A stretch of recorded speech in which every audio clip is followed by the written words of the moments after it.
ពុកម៉ែបងប្អូនលោកគ្រូអ្នកគ្រូបងប្អូនគូក្មួយទាំងអស់គ្នាថ្ងៃនេះខ្ញុំសូមបង្ហាញនៅវីដេអូមួយដែលនិយាយអំពីតើអ្វីទៅជាកម្មវិធីចាយបានចំណូលរាល់នាទីពាក្យហ្នឹងគឺតែងតែមានអ្នកដែលជាសមាជិកថ្មីឬក៏អ្នកដែលខាងកម្មវិធីចាយបានចំណូលរាល់នាទីហ្នឹងបានប្រាប់ទៅកាន់គាត់ហើយគាត់ឆ្ងល់ថាប្រាប់ទៅកាន់គាត់ថាម៉េចតើបងប្អូនតើក្មួយតើពូលោកគ្រូអ្នកគ្រូបានស្គាល់អំពីកម្មវិធីចាយបានចំណូលរាល់នាទីដែរឬទេនៅពេលនោះគាត់សួរថាតើអ្វីទៅជាកម្មវិធីចាយបានចំណូលរាល់នាទីអញ្ចឹងដើម្បីឲ្យយើងបកស្រាយទៅកាន់ពួកគាត់បានដែលយើងជាអ្នកដែលប្រាប់ទៅកាន់មនុស្សដែលពួកគាត់អត់ទាន់ស្គាល់អ្វីទៅជាកម្មវិធីចាយបានចំណូលរាល់នាទីហ្នឹងយើងបកស្រាយយើងប្រាប់គាត់ថាកម្មវិធីចាយបានចំណូលរាល់នាទីពាក្យថាកម្មវិធីមានន័យថាបើតាមវចនានុក្រមសម្ដេចសង្ឃរាជជូណាតបានទៅសេថាពាក្យថាកម្មវិធីគឺជារបៀបឬគឺជាបែបផែននៃកិច្ចការដែលត្រូវធ្វើអញ្ចឹងណា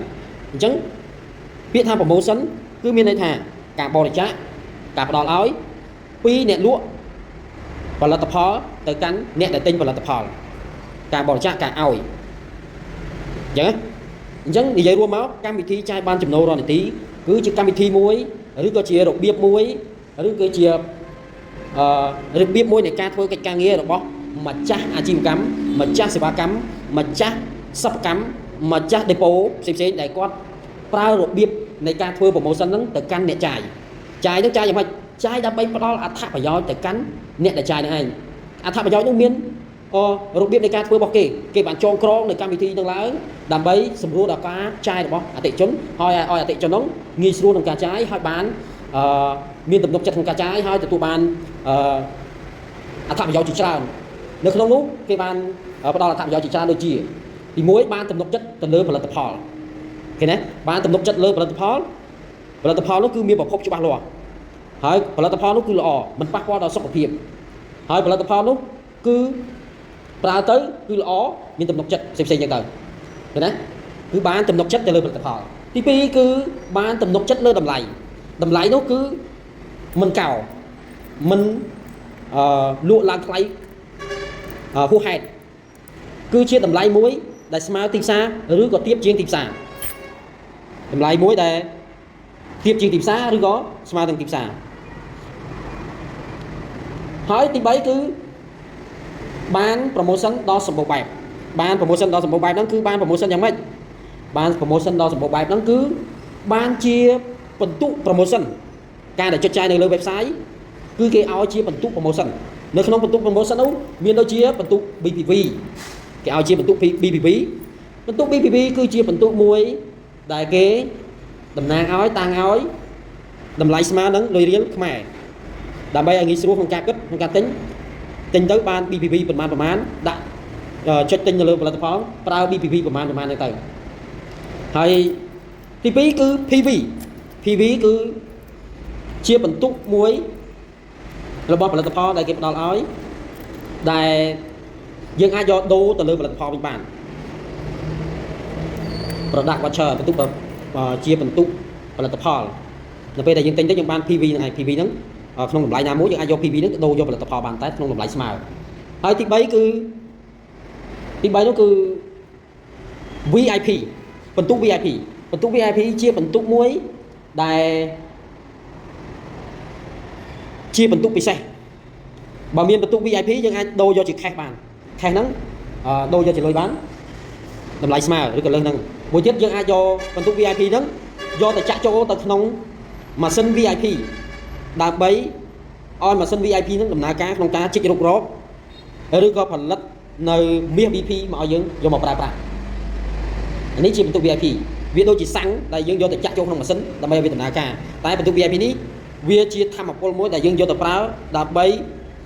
យកទៅឲ្យម៉ាស៊ីន VIP ដំណើរការឲ្យជីករុករកមាសយើងមកឲ្យយើងប្រើប្រាស់ហើយមាសនឹងយើងអាចមានកំណើនរាល់នាទីហើយបន្ទុកបន្តនោះគឺ PP គឺជាបន្ទុកដឹងគុណដែលយើងបានមកពីការដែលម្ចាស់ហាងផ្ដល់ទៅកាន់អ្នកចាយហើយអ្នកចាយនោះគាត់ចាយទៅបន្ទុក PP ហ្នឹងក៏លោតចូលទៅកាន់អ្នកដែលណែនាំដូចថាខ្ញុំណែនាំបុគ្គលកអញ្ចឹងបុគ្គលកនោះចាយគឺបន្ទុក PP លោតមកកាន់ខ្ញុំ ខ្ញុំចុចបន្ទុក PP ហ្នឹងទម្លាក់បានជា BPV យកមកប្រើប្រាស់មួយទៀតគឺយើងបានចំណែកនៅក្នុងកម្មវិធីចាយបានចំណូលរាល់នាទីគេផ្ដល់ជាចំណែកមកទៀតនៅក្នុងនោះច្រើនមែនទែនខ្ញុំរៀបរាប់បន្តទេអញ្ចឹងខ្ញុំរៀបរាប់ត្រឹមចំណែកចុះនៅមានមុខងារនៅមានអីផ្សេងៗទៀតនៅក្នុងចំណែកនោះវាមានចំណែកទទួលផលពីរាល់ការចាយជាសកលគេហៅកាត់ថា BPS ដែលយើងតាំងឲ្យ BPS វាជាចំណែកមួយឧទាហរណ៍ថាចំណូលដែលចូលមកខាងក្នុងកម្មវិធីចាយបនចំណូលរាល់នាទីចាក់ចូលមកទូទាំងប្រទេសកម្ពុជាឬក៏ទូទាំងពិភពលោកចាក់ចូលមកដល់ពេលចូលមកយើងក៏បែងចែកចំណូលទាំងអស់នោះទៅកាន់អ្នកដែលមាន BPS អ្នកដែលមានតិចទទួលបានតិចអ្នកដែលមានច្រើនទទួលបានច្រើនអញ្ចឹងអ្នកដែលមាន BPS បានន័យថាជាម្ចាស់នៃកម្មវិធីហ្នឹងដែរបានន័យថាយើងមានចំណែកហ្នឹងយើងមានន័យថាយើងជាម្ចាស់ឬក៏ជាតកែនៃកម្មវិធីចាយបានចំណូលរាល់នាទីហ្នឹងដែរចំណុចតបទៀតគឺជាចំណែក BP Gold ជាចំណែកទ្រព្យសកលឬក៏ហៅថាមាស BP នៅក្នុងមាស BP ហ្នឹងបានបែងចែកជា3មាសទី1មាសទី2និងមាសទី3មាសទី1ប្រើតាមរយៈចាំតិចមាសទី1យើងប្រើបាននេះមាសទី1យើងប្រើបានសេរីនៅពេលដែលយើងទិញផលិតផលផ្សេងៗយើងទទួលបានមាស BP ហ្នឹងហើយយើង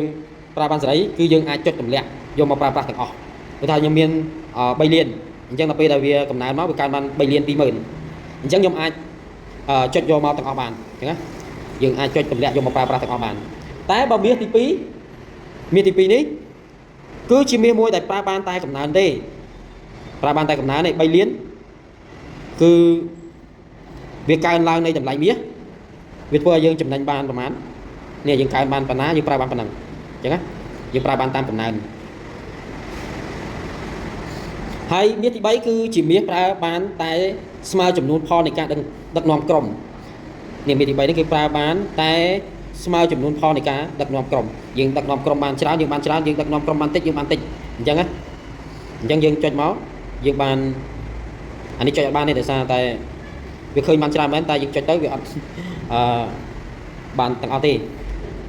វាឲ្យចំនួនណាមួយដែលយើងដឹកនាំក្រុមហើយក្រុមគេចាយបានប៉ុណ្ណាយើងទទួលបានឥឡូវខ្ញុំចុចឲ្យមើលចាំមើលបានអត់យើងចុចមើលមាសទី3ហ្នឹងតាមរយៈការដឹកនាំក្រុមដល់មកយើងចុចនេះទៀតយើងចុច confirm ឲ្យអត់ឲ្យទេយើងប្រើបានតែចំនួននេះប៉ុណ្ណេះ982នេះ982.96អញ្ចឹងយើងចង់ដឹងយើងចុច982មក982ដាក់ទៅចំនួន982បានហើយអញ្ចឹងមកតោះមកយើងចុច confirm អូខេគេនេះបានហើយកុំឲ្យនិយាយយូរគឺខ្ញុំនិយាយតែត្រឹមហ្នឹងនៅមានមុខងារនៅក្នុងមុខងារនោះវាមានអ្នកផ្ដល់ឱកាសអ្នកបញ្យលព្រោះអត្ថប្រយោជន៍មានច្រើនមែនតើអញ្ចឹងខ្ញុំបញ្យលត្រឹមហ្នឹងកុំឲ្យវែងឆ្ងាយបើខ្ញុំនិយាយប្រហែលចង់1ម៉ោងអញ្ចឹងអត់ទេនិយាយតែប៉ុណ្្នឹងបានណា